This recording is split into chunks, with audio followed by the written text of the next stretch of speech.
Fast track सुनावणी झाली paper फुटीची. सीबीआयचे वकीलच पोहोचलेले नाही पहिल्या दिवशी. पेपर फुटीमध्ये स्वतः केंद्रातलं सरकारच त्याला जबाबदार आहे. भारतीय जनता पार्टीचे नेते या पेपर फुटीमध्ये समाविष्ट आहे आणि सीबीआय असेल की SIT असेल या सगळ्या फुटीवर त्यांनी लावलेली आहे की त्यांचीच लोक आहेत आणि त्याच्यामुळे या सगळ्यांना वाचवण्यासाठी पण बोरांचं भविष्य खराब करण्याची जी भूमिका नरेंद्र मोदीच्या सरकारची जी पुढे आलेली आहे ती आता देशातल्या जनतेला म्हणजे तरुणांना हे आता मान्य नाही आहे आणि तरुणांच्या भविष्यासोबत खेळणाऱ्या या नरेंद्र मोदीच्या आणि भाजपच्या सरकारला आता सत्तेतून बाहेर काढणं हाच त्याला एक पर्याय आहे. ही भूमिका आता सगळ्या तरुण पिढीमध्ये आपल्याला निर्माण झालेली पाहायला मिळते. MPSCच्या पेपर फुटी प्रकरणात शालेय शिक्षण मंत्री दादा भुसे यांचा पण राजीनामा मागितला जातो. खरं तर फडणवीसांचाच राजीनामा मागितला पाहिजे. ज्या पद्धतीनं एक आश्वस्त भूमिका विधानसभेमध्ये फडणवीसांनी मांडली होती की महाराष्ट्रामध्ये या पद्धतीच्या पेपर फुटी होणार नाही, त्याची खबरदारी राज्य सरकार घेणार आणि म्हणून हे दादा भुसेचं एकट्याची जबाबदारी नाही, राज्याच्या फडणवीस सरकारची ही जबाबदारी आहे. MPSCच्या परीक्षेमध्ये ज्या पद्धतीनं जो पेपर एका निरीक्षक पदाच्या याच्यामधला जो पेपर होता तो व्हॉट्सअपवर त्याला पेपर फोडण्यात आला आणि त्या पद्धतीची एक तक्रार झालेली आहे. त्या ज्या दोन मुलांनी तक्रार केली त्या तक्रारकर्त्यांवर आता सरकारने दबाव आणण्याचं काम सुरू केलेलं आहे.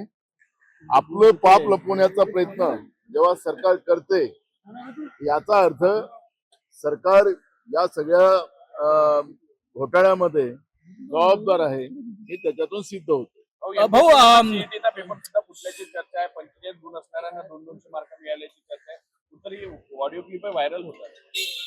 मी मगाशी म्हणालो की CETचा असो, MPSCचा असो, नीटचा असो, हे जेवढे काही परीक्षा आता जेव्हा घेतल्या जातात आहेत त्या परीक्षामध्ये या सगळ्या तरुणांच्या भविष्याबरोबर खेळण्याचा जो प्रयत्न सरकारने सुरू केलेला आहे तो आपल्याला निदर्शनास आलेला आहे. त्यामुळे जेवढ्या या परीक्षा ज्या भविष्याच्या दृष्टिकोनातून तरुणांच्या होतात आहेत त्यांना बर्बाद करणं, त्यांना उद्ध्वस्त करणं, जसं शेतकऱ्यांना त्यांच्या जीवनातून उद्ध्वस्त केलं तसं तरुणांना सुद्धा त्यांच्या जीवनातून उद्ध्वस्त करायचा निर्णय संकल्प भारतीय जनता पार्टी आणि नरेंद्र मोदी आणि भाजपच्या सगळ्या सरकारने केलेला आहे. शरद पवार NDA सोबत जाण्याच्या परत चर्चा सुरू झालेल्या आहे.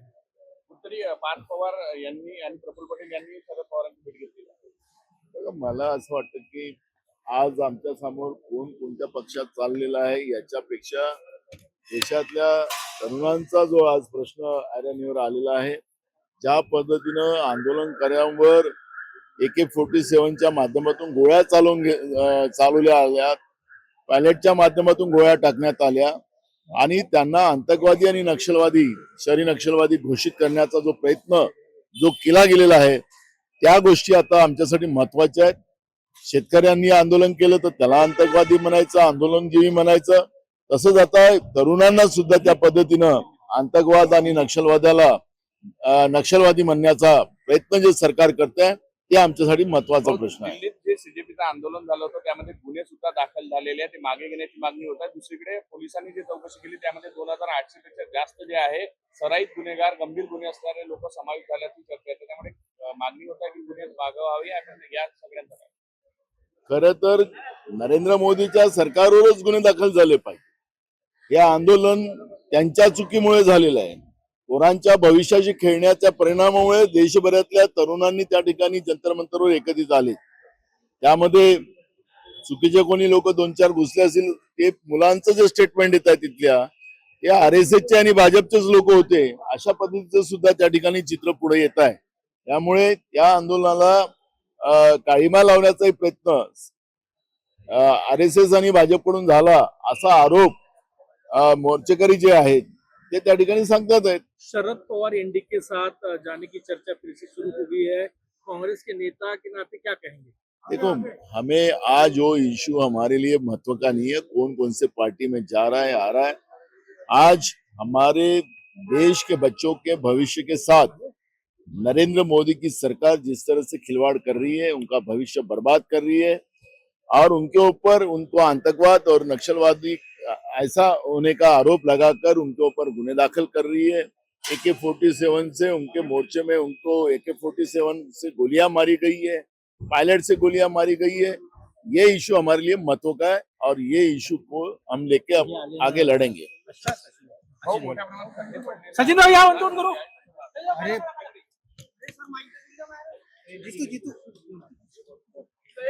आज आपण पाहतोय की महाराष्ट्रामध्ये प्रत्येक भागामध्ये रस्ते विकासाच्या नावाने जे सरकारने जो भ्रष्टाचार केलेला आहे तो आता आपण पाहतोय गड्डेच गड्ड्यांचा महाराष्ट्र झालेला आहे. त्यामुळे या भ्रष्टाचारी सरकारचा खरा चेहरा हा या निमित्तानं आपल्या लोकांच्या सगळ्यांच्या समोर आलेला आहे. लोकशाही मराठी ऐका, पहा, जागरूक रहा.